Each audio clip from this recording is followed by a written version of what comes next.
ভান করছো যেন আজ প্রথমবার মিলিত হচ্ছে তোমার সাথে। অন্তত বিরক্তির সাথে মেহমাদ সহ বলে ওঠে যামিনীকে।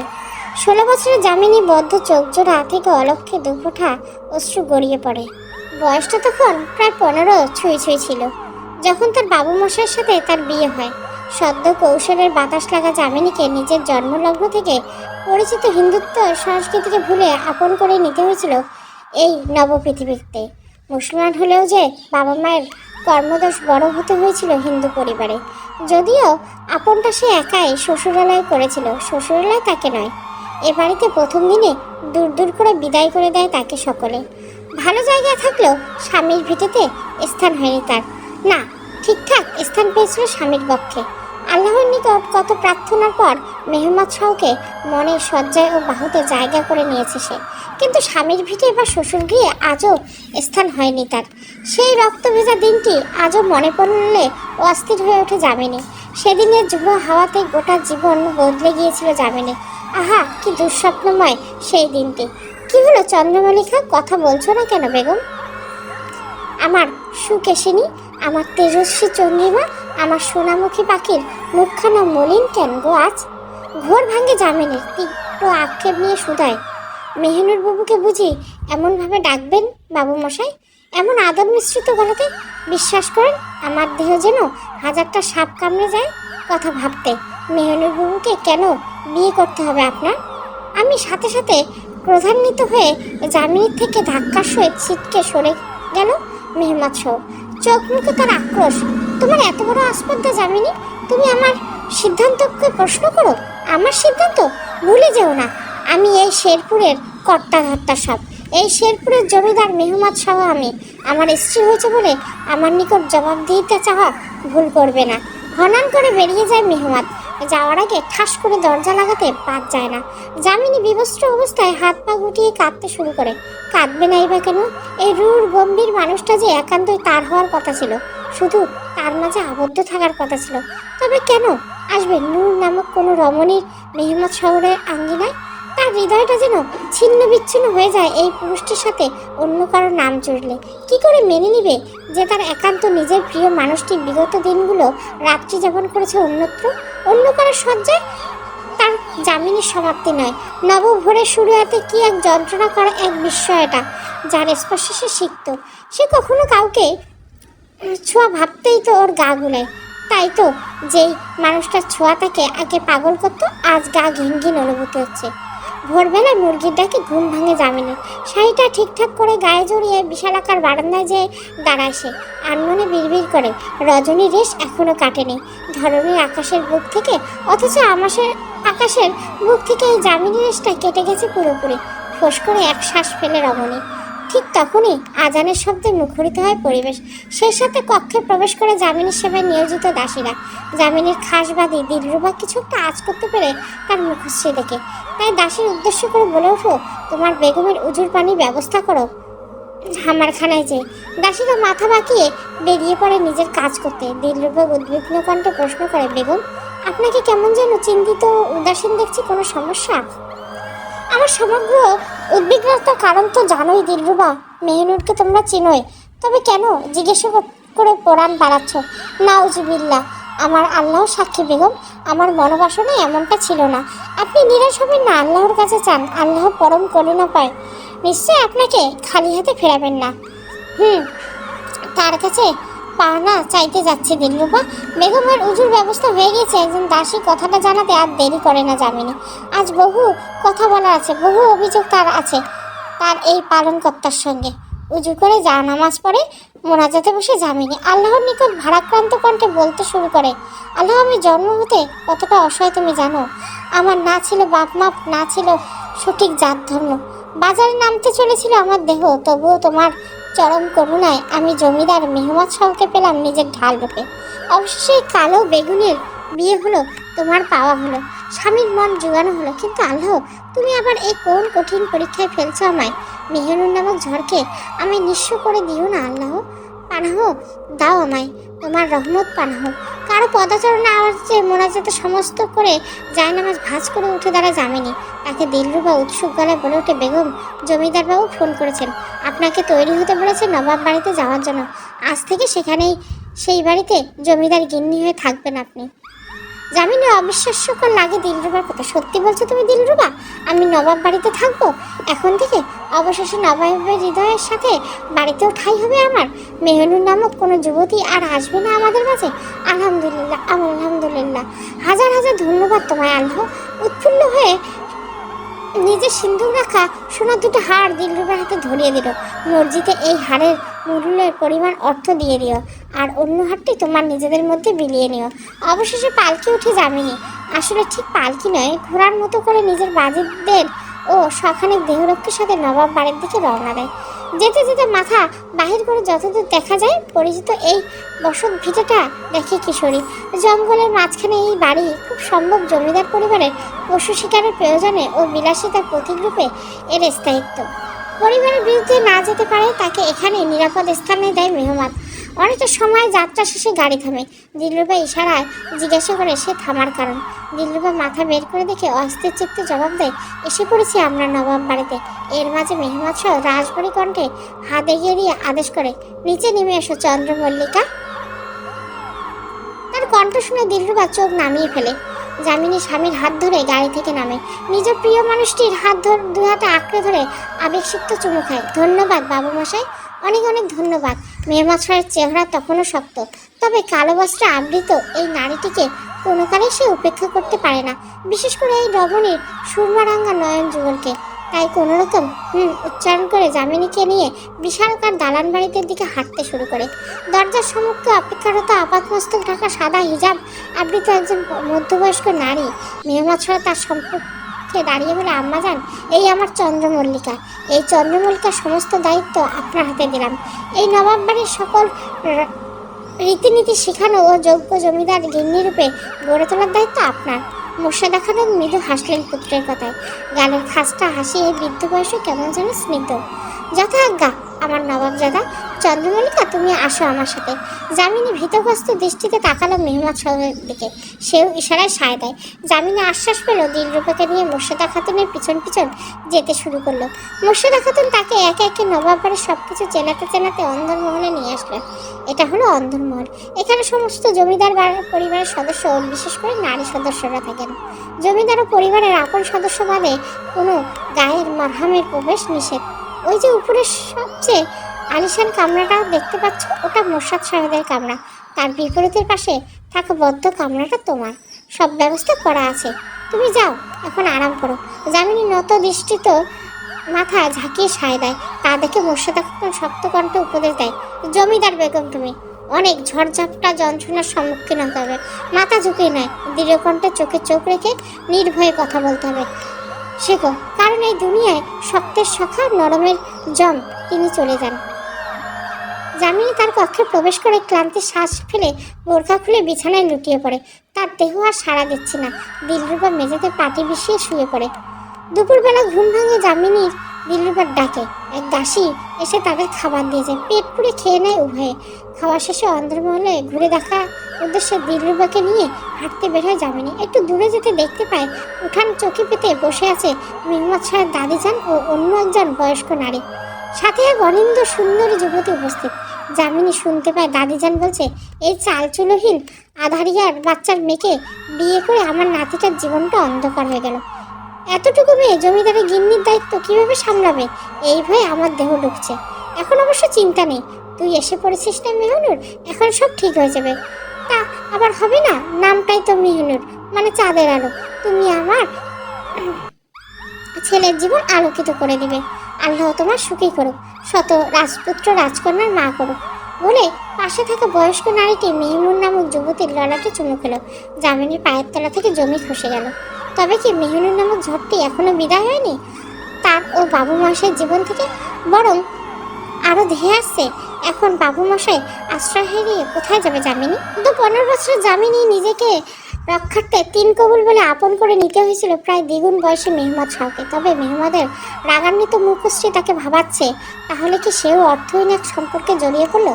জমিদার মেহমাদ শাহ রহমতপুর গ্রাম পরিদর্শন করতে এসে খেয়াল করলো গ্রামের মাঝে বিদ্যমান ভিড়। কাছে গেলে দেখে এক হিন্দু দম্পতি 14-15 বছর কিশোরীকে পতিতালয় সর্দারনী মোহিনী দেবীর নিকট বিক্রি করতে চেষ্টা করছেন। মেহমাদ আটকাতে গেলে তাকে নিজের মান ও অহং রক্ষার্থে বিয়ে করতে হয় এই কিশোরীকে। না মোহিনী দেবী, আপনি এই মেয়েকে ক্রয় করতে পারেন না, এ আমার আদেশ ও নীতি বিরোধী। আপনাকে আমি বহুবার বলছি, আপনি এবং আপনার সহকর্মীরা হবে লতাবাড়ির শেষ বাসিন্দার প্রজন্ম। মেহমাদ শাহ হুঙ্কার দিয়ে ওঠে, আরে যেখানে বাগিনী ফল বিকাতে রাজি সেখানে আমি না করার কে? ওনারা তো বিকাতে চাচ্ছেন নিজের ভাগ্নিকে, তারা আর দায়িত্ব নিতে চান না জামিনী। পরে তো মেয়েটা হাতে শুকিয়ে মরবে। আমি যেখানে না করি কিভাবে? লতাবাড়ির আর কিছু হোক না হোক এক মুঠো তো ভাত পাবে। কিছুটা ঠাট্টা শুনে মোহিনী দেবীর। মেহমাদ ঘাড় ঘুরিয়ে জামিনীর মামা নীলকণ্ঠ দাসের দিকে দৃষ্টি স্থির করলো। তিনি মাথা নত করে দাঁড়িয়েছেন। আপনি আপনার ভাগ্নিকে নিয়ে বাসায় ফিরে যান। লতাবাড়িতে কোনো নতুন মেয়ে নেওয়া নিষেধ। ভুল বললে মার্জনা করবেন বাবু সাহেব, কিন্তু এই মায়ের দায়িত্ব আমি আর নিতে পারছি না। আমি আর পিছনে এক কানা করেও দিতে পারবো না। এ আমার জন্য বড়ই চাপের। এই জন্য বাবু আপনি দয়া করে বাধা দিবেন না। মেহমাদ এক মুহূর্ত ভাবলো, আচ্ছা সমস্যা নেই, নিতে হবে না আপনার। এই কন্যার খরচাদের দায়িত্ব আমার। মাস শেষ হওয়ার আগে অর্থ নবাব বাড়ি থেকে আপনার দুয়ারে পৌঁছে দেবে। মেয়েটাকে নিয়ে তবে বাড়ি যান এখন। নীলকণ্ঠ আর বলার মতো কিছুই পান না, কিন্তু তার স্ত্রী শতরূপা আটকে ওঠেন। মোহিনী দেবী তাকে বেশ চড়া দাম দেবেন জামিনের। এত অর্থ প্রাপ্তির সুযোগ ছাড়তে তিনি চান না। নিজের ঘরে তো লক্ষ্মীমন্ত দুটো মেয়ে আছে, তাদেরকে তো গ্রামের ঠাকুর পরিবারে বিয়ে দিতে হবে মোটা অঙ্কের পণ দিয়ে। না না জমিদার বাবু, এ হয় না। আমি এই জাত ধর্ম ছাড়া এই মাইয়াকে আমার ঘরে এক মুহূর্ত রাখবো না। আমার ঘরে দুটো মাইয়া আছে, তাদের বিয়ে দিতে হবে। এটা এমনি কালা বেগুন, তার উপর বেজার না। এর তো বিয়ে হবেই না, তার জন্য আমার মাইয়াতে বিয়ের বাধা। এখন যদি বাড়ি থেকে বের করে দেয়, পরে একটা উসনিচ হয়ে মারা গেলে তো সবাই আমায় দুষবে। তার চেয়ে বড় মোহিনীর কাছে থাকুক, ডাল ভাত খেয়ে নিজের মতো করে বেঁচে থাকবে। জাত ধর্ম ছাড়া মেয়েটার কথা 15 বছরে তো বেশ অবাক হলো মেহমাদ। কারণ যার মামা মামি হিন্দু ধর্মাবলম্বী, তার ভাগ্নি নিশ্চয়ই হিন্দুই হবে। সে জিজ্ঞাসা দৃষ্টিতে নিজের খাসবৃত্ত মিনারের দিকে তাকায়। সে কানে কানে জানায়, একজন মুসলিম ছেলের সাথে প্রেম ছিল জামিনীর মায়ের। বিয়ের আগের গর্ভবতী হয়ে পড়েন, জন্মদানের সময় মৃত্যুবরণ করেন। মেয়ের বাপের হতে মেলেনি আর। এই জন্য মেয়ের জাত ধর্ম নিয়ে একটা রেশারেশি রয়ে গিয়েছে। আবার বংশ পরিচয় নিয়েও জারো জারকে। সব শুনে মেহমাদ পুনরায় নিজের সিদ্ধান্ত জানান, ঠিক আছে, তবে তার খরচের সাথে বাসস্থানের দায়িত্ব আমার। আমি সকল দায়িত্ব নিলাম জামিনের। এই কোনো কথা বললেন জমিদার বাবু? এটা তো আমাদের সমাজকে নষ্ট করা হলো। এক মায়ের দায়িত্ব পুরুষ নিতে পারে তখন যখন বিয়ে হয়। এটা তো শুধু আমাদের ধর্মের কথা নয়, আপনার ধর্মের কথা। কি যেন বলেন আপনারা? মনে পড়েছে গায়েরে হারাম। জামিনী কি করে একজন গায়ের মরহমের সাথে থাকতে পারে? এ তো অবৈধ। শতরূপার দাসের কথায় গ্রামের বেশ খানেক মুরব্বী সায়ও জানিয়ে ওঠেন। তাদের সমর্থন পেয়ে যেন পেয়ে বসেন। সুযোগ বুঝে গভীর ভাবে তাকে আক্রমণ করে মেহমাদ সাহেব।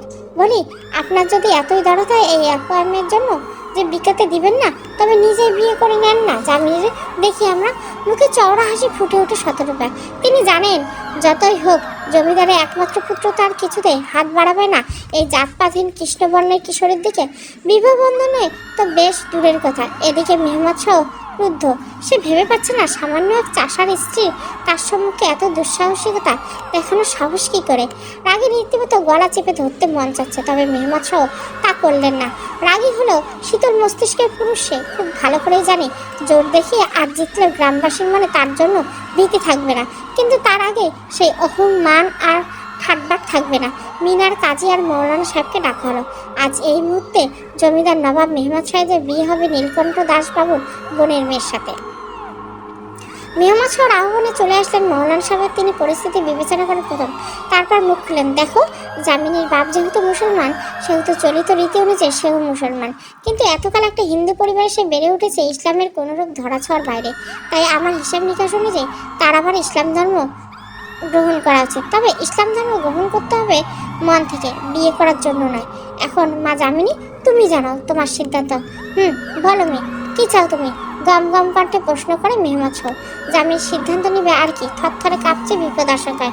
বাস্তবত সে কোনো ধর্ম সম্পর্কে পুরো জ্ঞাত নয়। বিষয়টা এমন যে তাকে এতটাই নিচু দৃষ্টিতে দেখত সকলে। সে যে হিন্দুত্ব বা ইসলাম দুটো একটি ধর্মের বিষয়ে আগ্রহ দেখালে মানুষ কটুবাক্য শোনাতে ভুল করতো না। বিশেষ করে তার মামির গালাগাল ও বাজে কথায় তো সবচেয়ে বেশি আহত হতো। হতে হতো। সবকিছু মিলিয়ে দু ধর্ম, বিশেষ করে হিন্দু সংস্কৃতির মাঝে বেড়ে ওঠা ইসলাম সম্পর্কে অনেকটাই অজ্ঞাত। তবে এত কিছু এখন বিবেচনা আনছে না রমণী। তার ভাবনা শুধু একটাই, নিজের দেহকে বাজারে নামার থেকে বাঁচানো।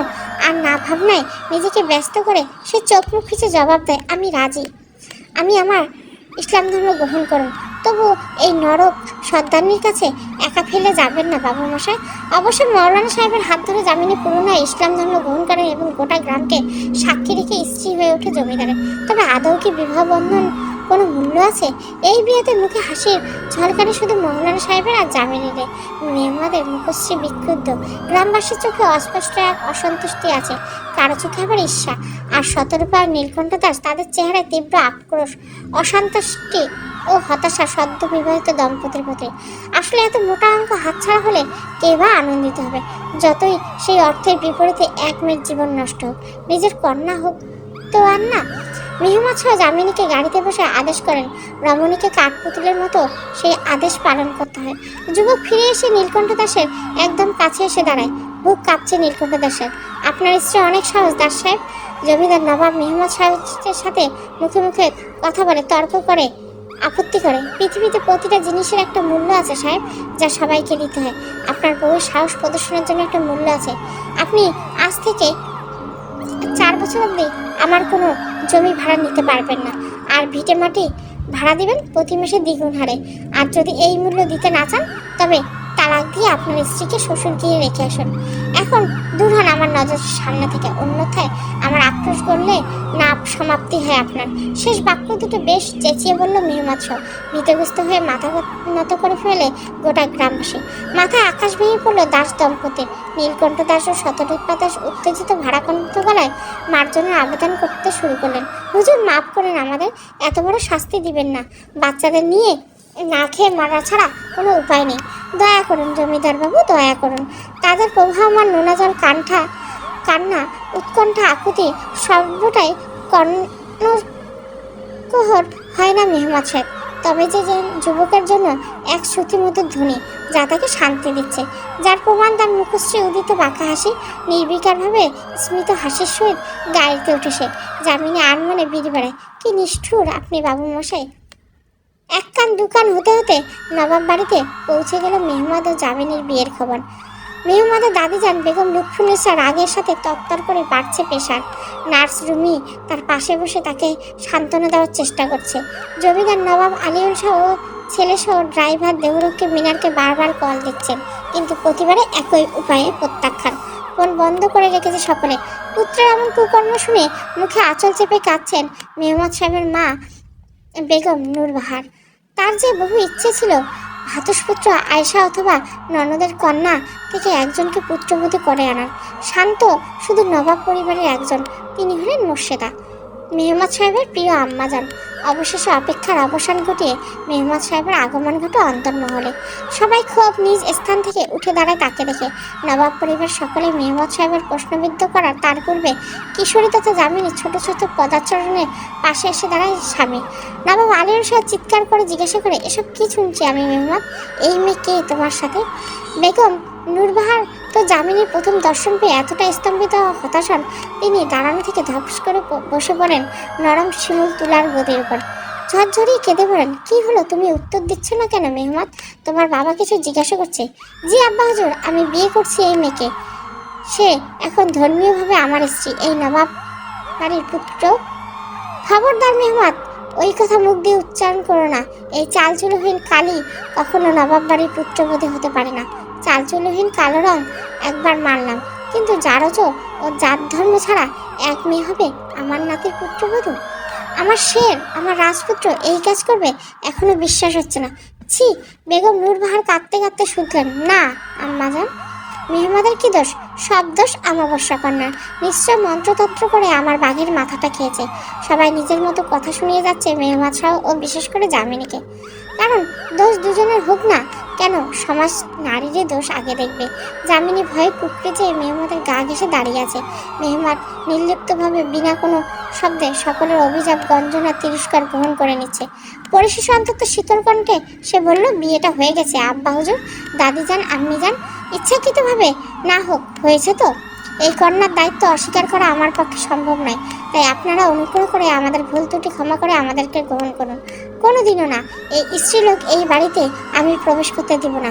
যদি করে তবে তা হবে আমার নবাব বাড়িতে শেষ দিন, তা মনে রেখো। আপনি যেন এমন করবেন না। ছোট মানুষ না হয় একটা ভুল করে ফেলছে, ক্ষমা করে দিন। মোর্শেদা খাতুনের কথায় আরও তেতে ওঠেন বেগম লুৎফুন্নেসা। কথায় আছে, যাকে না লাগে না ভালো লাগে না তার চাল চলনও ভালো লাগে না। চুপ থাকো খাতুন, তোমার সাহস কি করে হয় আমার সিদ্ধান্তে নাক গলার? এই অন্দরমহলে শুধু বেগম লুৎফুন্নেসার রাজত্ব চলে, তাকে ভুলে বসেছো? দাদিজান, আমি আমার স্ত্রীকে নিয়ে বের হয়ে যাচ্ছি। এই বাড়িতে তাকে আপনার অনুমতি ছাড়া আনবো না। আপনি দয়া করে আমার কাজের খোপে আম্মাজানের উপর দিয়ে তুলবেন না। মিনতি করে বাক্যগুলো উচ্চারণ করে জামিনে হাত ধরে সেখান থেকে প্রস্থান করে মেহমাদ সহ সদর দরজায় দাঁড়িয়ে কল করে মিনারকে। ঘোড়ার গাড়ি বের করে মিনার বনের শিকার দালানে যাব।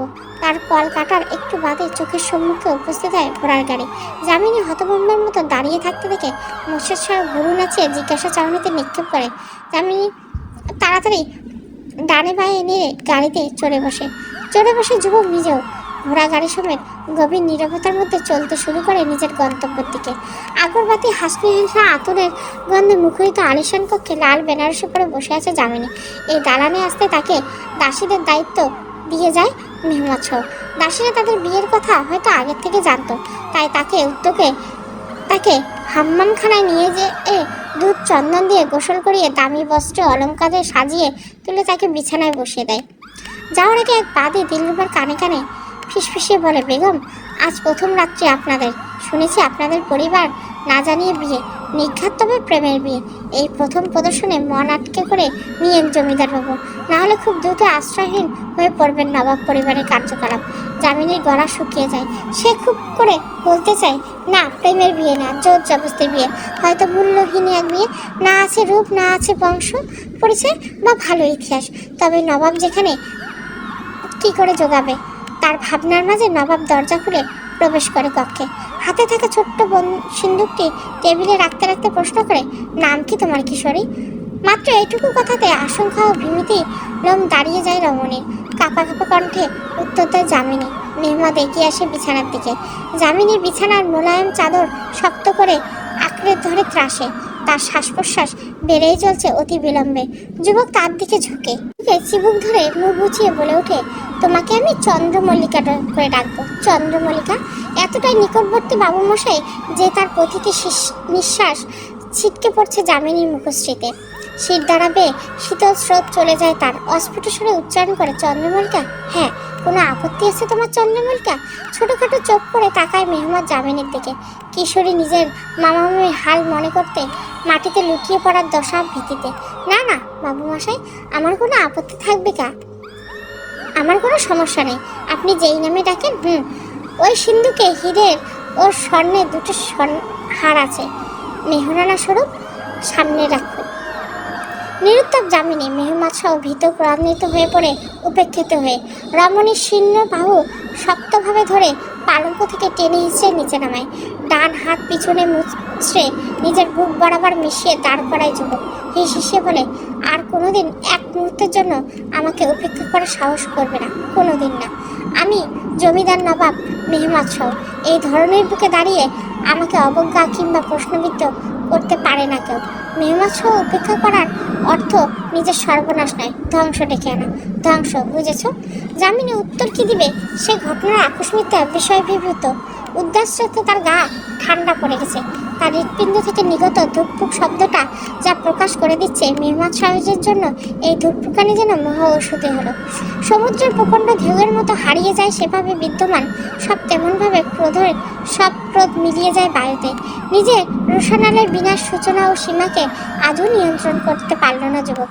নিজেকে শান্ত করে ছোট্ট এক শ্বাস ফেলে সে পুনরায় মুখ খুলে, ভালো থাকতে চাইলে আমার আর নবাব বাড়ির রীতিনীতি নিজেকে সিদ্ধ করে ফেলো। ছোট থেকে ছোট ভুল আমার নিকট পাপ, যার কোনো ক্ষমা নেই। সামান্য ভুলেও নিমেষে শাস্তি পেয়ে যাবে, ভয়ানক শাস্তি হতো। আমার ক্রোধের অন্ত আছে, তবে সীমা নেই। কথাগুলো এই ছোট্ট মস্তিষ্কে ঠিকভাবে এঁটে নাও। কিছুক্ষণ বিরতি। খামিক মারছ না, জবাবে তালা লাগিয়ে বসছো। যামিনী কেঁপে উঠে মেহমান সাহেব গলা ফাটানো চিৎকারে ভয়ে গুটিয়ে মিশে যায় পালঙ্কের সাথে। পরক্ষণে প্রহরী দরজা খুলে কক্ষে উপস্থিত হয় ভৃত্যবর্গ। মাথা নিচু করে একজন মার্জনার আবেদন করে বলে ওঠে, বিলম্বের জন্য দুঃখিত জমিদার বাবু, আমরা রাত্রি ভোজনের পরিবেশনের ব্যবস্থা করছিলাম উত্তর পাশে আঙ্গিনায়। ইশারায় খাই দিয়ে আর চোখে যামিনীর দিকে এক পলক তাকায় যুবক। নবাব বাড়ির অন্দরমহলের মহাপরিচিকাকে খবর দাও, আগামীকাল থেকে যেন এসে পড়ে। বেগম নবাব বাড়ির রীতিনীতি সিদ্ধ হতে হবে। আর মিনারকে ডাকো। বাক্য শেষ হওয়ার পূর্বেই হুড়মুড়িয়ে ঘরে ঢুকে মেহমানদের খাস ভিত্ত মিনার মাথা নত করে নির্লিপ্ত ভঙ্গিমা জানায়, শাহ, নবাব বাড়ি থেকে খবর পাঠানো হয়েছে আপনাকে এই মুহূর্তে বাড়ির পথে রওনা যাওয়ার জন্য। একটু বুঝে উত্তর দেয়, আচ্ছা তবে গাড়ি বের করো মিনার, আমি আসছি। মিনার নত দৃষ্টিতে সালাম জানিয়ে তাকে সম্পাদিত কার্য সম্পন্ন করতে প্রস্থান করে। ভৃত্যবর্গ থেকে তখনও সেখানে দাঁড়িয়ে, আমাকে একা ছাড়া হোক। তারা সালাম জানিয়ে চালিত নিয়ম কক্ষ থেকে বের হয়। যামিনী তা দেখে ভাবে, এরা এভাবে পিছনে দুঃখতম হেঁটে বের হচ্ছে কেন? আগামীকাল মহাপরিচারকের সাথে নবাব বাড়ির শিক্ষিকা আসবেন, তাদের থেকে সঠিকভাবে শিক্ষা গ্রহণ করো। আমি পরবর্তীবার এখানে আসলে পরিবর্তন চাই তোমার আচার ব্যাপারে, নতুবা পরিণাম তোমার চিন্তা ভাবনার বাহিরে। যামিনী ভিত্তচিত্তে তাড়াতাড়ি মাথা ঝাঁকায় সায় দেয়, যা দেখে বাঁকা হাসি দিয়ে বের হয়ে যায় মেহমান সহ। রমণীর স্বস্তির শ্বাস ফেলে তার বিদায় ঘুরে বিড়বিড়ায়, এই রুটভাসী মানুষটার প্রধানলে না পুড়ে ভস্ম হয়ে যায় আমি। বিছানায় গা হেলিয়ে চন্দ্র আর মেঘের লুকোচুরি দেখছিল যামিনী। এই কক্ষের এক বিশেষত্ব হলো গোটা এক দেওয়াল জুড়ে জানালা, আর সেই জানালা থেকে খুব কাজ ঘেঁষে পালঙ্ক। আহা, কি মনোরম এক দৃশ্য! চাঁদনি বিলাস করছে যেন কিশোরী। রাত গভীর হয়েছে, শোনা যাচ্ছে শেয়াল সহ অন্য জীবজন্তুর ডাক শ্রবণগত হচ্ছে।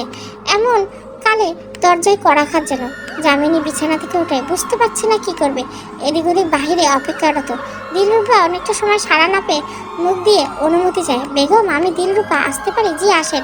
প্রহরী দরজা খুলে দেয়। কক্ষের অভ্যন্তরে হাসি মুখে প্রবেশ করে ডাকছি, বেগম আমি আপনার সেবায় নিয়োজিত দাসী দিলরূপা। আপনি ভোজন কি এখানে করবেন নাকি আঙ্গিনায় বা ভোজনশালায় খানা পরিবেশন করব? যদি সমস্যা না থাকে তাহলে এখানেই দিন। অবশ্যই বেগম, আমরা আপনার সেবায় নিয়োগপ্রাপ্ত দাসী, আপনি শুধু আদেশ করবেন। তবে আমাকে বা অন্য দাসী রাজদাসী আপনি বলে সম্বোধন না করে তুমি করে ডাকবেন দয়া করে। জমিদার বাবু বা অন্য কেউ শুনলে রাগ করবেন আপনার উপর। যামিনী অস্বস্তি কাটলো, স্মিত হাসি ফুটে। এই যুবতীকে বেশ ভালো লাগে, আন্তরিক ও আপন লেগেছে। দাসীর কক্ষের মধ্যখানে ছোট্ট একটা চৌকি পেতে মগফলে বিছানা কাপড় বিছিয়ে তার উপর প্রায় 7 পদ্মের খাবার পথ সাজিয়ে এত পথ চিত্তাকর্ষক খাবার দেখে যামিনীর মুখে পানি এসে যায়। তার ভাত ও লবণ দিয়ে পেট পুড়ে খাওয়াও পড়েনি বহুদিন। ভালো খাবার তো দূরে থাক, সব আমার জন্য। হ্যাঁ, সাথে সাথে চৌকির সম্মুখে বিছানার পাটিতে বসে খেতে শুরু করে কিশোরী। তার কুম্ভকর্ণের ন্যায় খাওয়া দেখে চাপা হাসে দিলরূপা। গলায় খাবার ঠেকে যায় যামিনী। তাড়াহুড়োর করার দরুন দিলরূপা দুটো যেয়ে পানি এগিয়ে দেয়। ধীরে সুস্থে খান বেগম, তাড়াহুড়ো করবেন না। যামিনী ধীরে ধীরে আহার সমাপ্ত করে। অতিরিক্ত আহারের কারণে তার হাত পা যেন অসাড় হয়ে আসে। বিছানায় লুটিয়ে পড়ে সে। দিলরূপা শরবত এগিয়ে দিয়ে যায়, এটা পান করুন, ভালো লাগবে। তা সময় কেমন কাটলো আজ বেগম নবাবের সাথে? আর আজ নিম্নের রাতটার জন্য তো আপনার জমিদার বাবুকে বেঁধে রাখা উচিত ছিল। অবশ্য আপনার যা শীর্ণ দেহ নিঘাত চাপ দিতে পারেনি। যামিনী মুখমণ্ডলে সজরে বিস্তৃত হাসি ধীরে ধীরে হারিয়ে যায়। এ কথা শুনে বিস্ময়তাপূর্ণ চাহিনি তার। জোর জবস্তিতে বিয়ে এই কালো কুৎসিত রূপ দিয়ে কি করে আটকাবো বাবু মশাইকে? দিলরূপার প্রশ্ন সুযোগ চাহিনি। কিশোরী একে একে খুলে বলে তার বিবাহের বাস্তবতা। সব শুনে উদ্বিগ্ন করতে দিলরূপা শুধায়, তবে তো সামনে আপনার বড়ই বিপদ।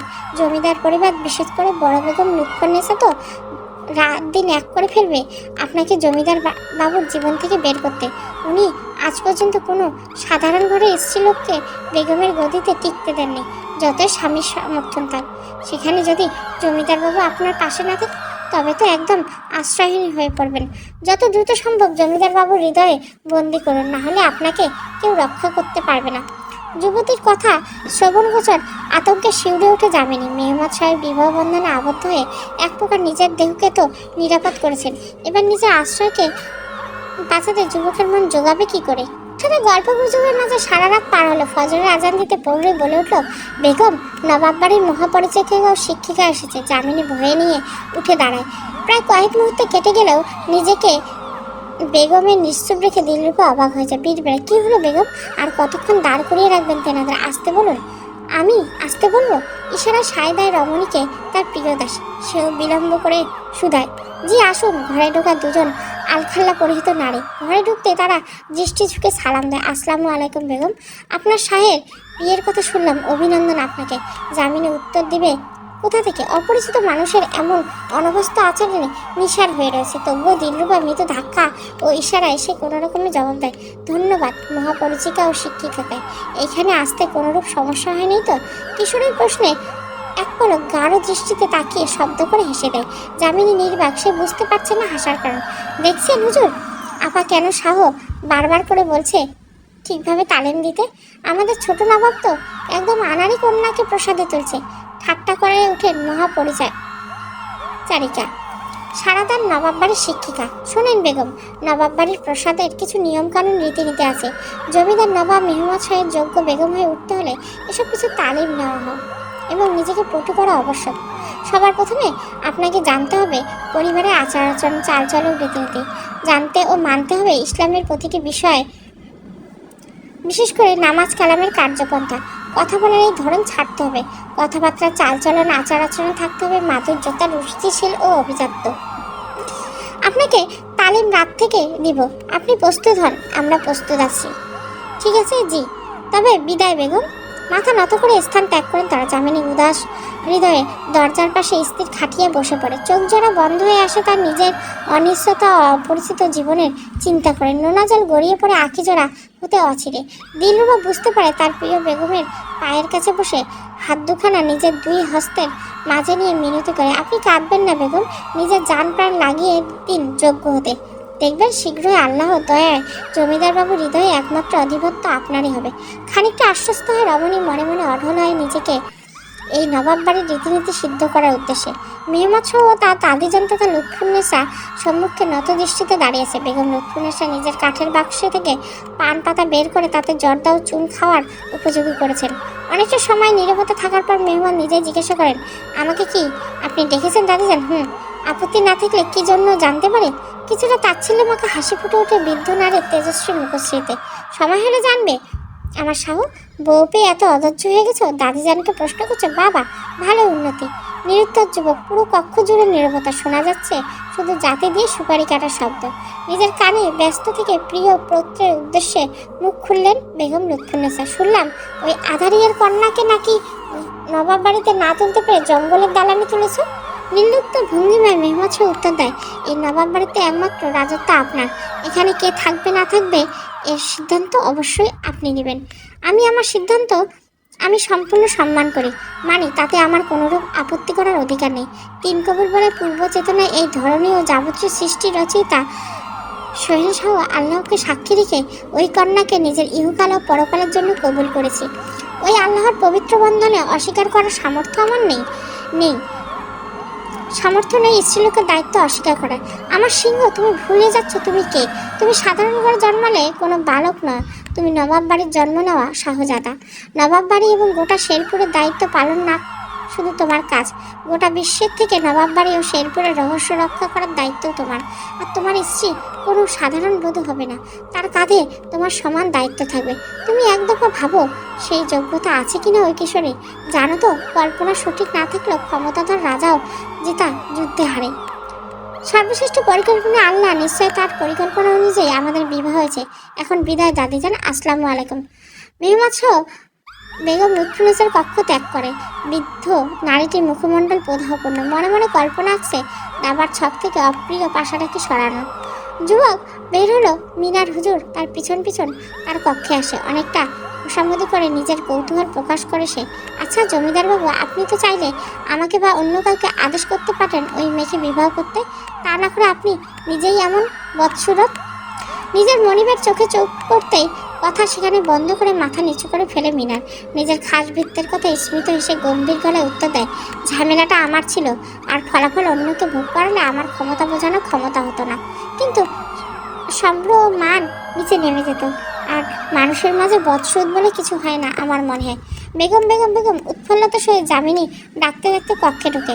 হঠাৎ প্রিয় বাদীকে এত আনন্দিত হতে দেখে একটু আশ্চর্য হয়ে যামিনী, সেই সাথে তার মুখশ্রী উদিত হয় মুচকে আসে। কি হলো গো দিলরূপা, মনে এত রং কেন লাগলো আজ? প্রিয় বেগম, আমার নয় আপনার দিন রাত রঙিন হতে চলছে। আপনার আধার গোপনে চাঁদ আসতে চলেছে গো। আরে খবর পাঠিয়েছে জমিদার বাবু, আসছেন তিনি আজ। তার পাক পায়ের ছোঁয়ায় ধন্য হবে এই শিকার দালাল, ধন্য হবে আপনার কামরা। বুক ধক করে উঠলো যামিনী। এক শিরায় শিরায় এক অন্যরকম উত্তেজনা, অন্যরকম উল্লাসও বিদ্যমান। কেন যে খুশি খুশি লাগছে, কি একটা আনন্দ। তবে কি বিয়ের দিনের এতকাল পর পুনরায় স্বামীকে দেখবে ভেবে মন রং লেগেছে তার। ঠিক প্রথম দিনের মতো হাম্মামখানায় নিয়ে রমণীকে চন্দন, দুধ, গোলাপ জল দিয়ে স্নান করানো হয়। গোটা গায়ে মাখানো হয় সুগন্ধি, পরনে ফিনফিনে পাতলা মসৃণ ও মোলায়েম কাপড় শাড়ি। তীক্ষ্ণ কালো এক জোড়া চোখ সাজানো হয় সুরমায়, হস্ত মেহেদিত চরণ আলতায়, অতঃপর সাদা মুক্তদানার গহনায় তার সজ্জার বস্তু। মেহমতসহ দালানে পা রাখতে সারা দালান গুঞ্জন পড়ে যায় তার আগমনে। যামিনীর গোটা দেহ কেঁপে ওঠে, অজানা এক শিহরণ জাগছে।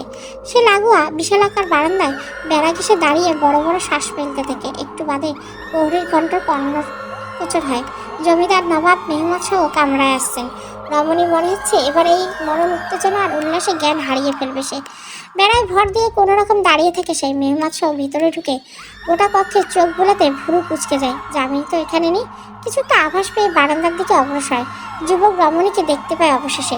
যামিনী তার দিকে ঘুরে বেড়ায় গা এলিয়ে দাঁড়িয়ে, চোখ জোড়া বন্ধ। তার মৃদু কম্পিত দেহের দিকে খেয়াল করতে বিদ্যুৎ লাগে যেন মেহমাদের। ধীর পায়ে অগ্রসর হয় সেই যামিনীর দিকে। কিশোরী বুঝতে পারে বিদ্যুতের গতিতে চোখ খুলে ফেলে, মাথা ঢুকিয়ে সালাম দেয়, আসসালামু আলাইকুম বাবু মশাই।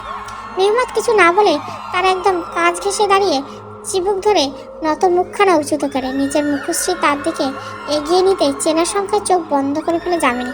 যুবক একগা হেসে রিনরিনি করে বলে, এতটুকু সাহস নিখিতে মেহমাদ সাহেবের মনমোহনী হতে চাও? মেহমাদ সাহেবের ভালোবাসা বিষাক্ত সর্পের নেয়, তার যন্ত্রণা সবল সহ্য করার ক্ষমতা তোমার নেই। আর এসব সুরমা লালি এগুলো নিয়ে মেহমতের বাহুতে জায়গা পাওয়া যায় না কন্যা। মেহমতের হৃদয়ে আগে আপন করো, নিজের ইচ্ছেতে আমার নিকট এসো। মনে ভয় নিয়ে শুধু মনোরঞ্জন করতে এসো না কন্যা, এমন নারীর অভাব হবে না আমার জন্য। মেহমাদ সাহেব চলে যায় কেন জানে না যামিনী, তবে তার খুব কান্না পায়, ঝরঝরিয়ে কেঁদে দেয় সে। সেই সাথে হাতকে বেড়ায় উপরে আঘাত করা হৃদয়ের সৌগ যন্ত্রণা। হাতে থাকা কাচের চুড়িগুলো তো চৌচির হয়েছে, সেই সাথে কাচের আঘাতে ক্ষতবিক্ষত হয়ে যায় হস্ত। সব চুড়ি ভেঙে শান্ত হয়ে আকাশের দিকে মুখ এগিয়ে দেয় সে। এত ক্ষোভের তো কিসের? তাহলে কি সে চাচ্ছিল মেহমান আসুক, তাকে ছুঁয়ে দিক? এই রমণী তো একদম জানানি রমণী এমনটা নয়। তার হৃদয়ে আছে বহু স্বপ্ন, প্রত্যাশার কামনা নিজের স্বামীকে জুড়ে। তার পূর্ণতা আকাঙ্ক্ষা তার লোমে লোমে পরিপূর্ণ। এদিকে তার সাথে ক্রন্দন করতে বসে আকাশে মুষলধারে বৃষ্টি নামবে, ভিজিয়ে দেয় রমণীকে। জমিদার বের হতে দেখে যামিনী কক্ষে ঢুকে দিলরুবা। বারান্দায় দাঁড়িয়ে থেকে জামিনকে এভাবে ভিজতে দেখে অবাক হয় সে। আতঙ্কিত হয় যখন প্রিয় বেগমের হাত থেকে গড়িয়ে পড়ে রক্ত। বেগম বেগম ভিতরে আসুন, আপনার হাত থেকে রক্ত পড়ছে, ভিতরে আসুন। জামিনী শুনে না শুনে তার কথা। দিলরুবা নিজ হাত ধরে নিজে আসলে সে শুধায়, যাও তুমি দিলরুবা, আমাকে একা ছেড়ে দাও। আমার যন্ত্রণার দহন তুমি বুঝবে না। অনেক চেষ্টার পরে দিলরুবা সহ অন্যান্য দাসীরা যামিনীকে ভিতরে নিতে পারে। গোটা দালানের দাবানলের ন্যায় ছড়িয়ে পড়ে মেহমাদ শাহর কানে আসতে সে নিজের কক্ষ ছেড়ে ক্ষুব্ধ হয়ে যামিনীর কক্ষে ঢোকে। দাসীদের ভিড় দেখে ধমকে দিয়ে সে বলে ওঠে, বের হও সকলে, বের হও, কামরা আমার খালি চাই এই মুহূর্তে। পরক্ষণে সমগ্র কক্ষ খালি হয়ে যায়। মেহমাদ বারান্দার দিকে অগ্রসর হয়। যামিনী কোমর আঁকড়ে ধরে নিজের সাথে মিশিয়ে ক্ষুব্ধ কণ্ঠে প্রশ্ন করে, তোমার আস্পর্ধা কি করে হয়? এমন উপস্থিতি এমন কাণ্ড রটানো কি করে? তাকে অবাক করে যামিনী নৈশব্দে তার অর্ধরষ্ট নিজের অধরে ছুঁয়ে দেয়। বক্ষে লুটিয়ে পড়ে আকুতি ভরা কণ্ঠে আবেদন করে, আপনার সব পথ মেনে নিলাম বাবুমশাই, মেনে নিলাম আপনার ভালোবাসার যন্ত্রণা, মেনে নিলাম আপনার সকল বিষাক্ত ছোবল। তবুও আমাকে আপনার ভালোবাসার ভিক্ষে দিন, আপনার হৃদয়ে জায়গা দিন, জায়গা দিন আপনার ওই পক্ষে বাহুতে, আপনার গোটা দেহে। আমার আধার যৌবন আপনার চরণে অর্পণ করেছে বাবুমশাই, ফিরিয়ে দিবেন না। মেহমদ সাহেব অপলক দেখতে থাকে এই বৃষ্টিসিক্ত কিশোরীতে। চাঁদের আলোতে স্পষ্ট দেখতে পাচ্ছে তার মুখশ্রী, কৃষ্ণাঙ্গ গরণ, গোল গোল শিশুসুলভ মুখশ্রী, সরু নাক, ছোট্ট টানা টানা হরিণীর ন্যায় মায়া বাঁধানো আঁখি, পুরো ঠোঁট, সব মিলিয়ে যেন এক গ্রিক পৌরাণিক কাহিনীর দেবী। চিবুক ধরে লড়াটে গম্ভীর চুম্বন করে কোলে তুলে নিয়ে অগ্রসর হয় কক্ষের দিকে যুবক। দাসীর দ্বারা ঔষধ আনিয়ে নিজ হাতে লাগিয়ে দেয় যামিনীর হস্তে। অতঃপর নিশুতি রাতে অন্যরকম এক সুখকর ও যন্ত্রণাকর পথ পাড়ি দেয় মেহমাদ সহ ও চন্দ্রমল্লিকা। পালঙ্কে দেহে তীব্র যন্ত্রণা নিয়ে শুয়ে আছে যামিনী। মেহমাদ সহ নিজ হাতে ব্যথা উপশম করে কুসুম গরম পানিতে ভেজানো কাপড় দিয়ে সেক দিচ্ছে প্রিয়সীকে। তাও যেন কন্যার আর্তনাদ থামার নেই। চন্দ্রমল্লিকা, তুমি ছোট, তুমি তো বুঝবে না, জানো না, তোমার বোঝা উচিত ছিল। এত কম বয়সে চাপ দিয়ে ফেললাম। মেহমাদ হাত ধরে তাকে থামিয়ে দেয় যামিনী।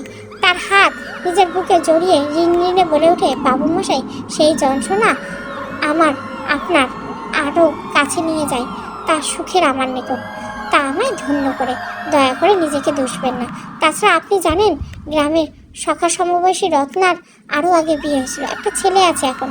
আমার শুধু একটাই আছে, তা হলো আপনি আমাকে নিজের নিকটে রাখেন, এতটাই নিকটে যেন কেউ আলাদা করতে পারে না আমাদের। কারণ আপনি ছাড়া আমি সূর্যহীন ধরণীর ন্যায় অন্ধকারে ডুবন্ত এক ধ্বংসস্তূপ। মেহমাদের ভালোবাসার শিক্ষক স্পর্শ দেয় তার চন্দ্রমল্লিকার চিবুকে। যামিনী তৃপ্তির হাসি দেয়। চন্দ্রপুকুর প্রথম পর্ব ভালো লাগলে অবশ্যই লাইক, শেয়ার এবং সাবস্ক্রাইব করবেন। Thank you for watching. এটা একটা ভৌতিক গল্প।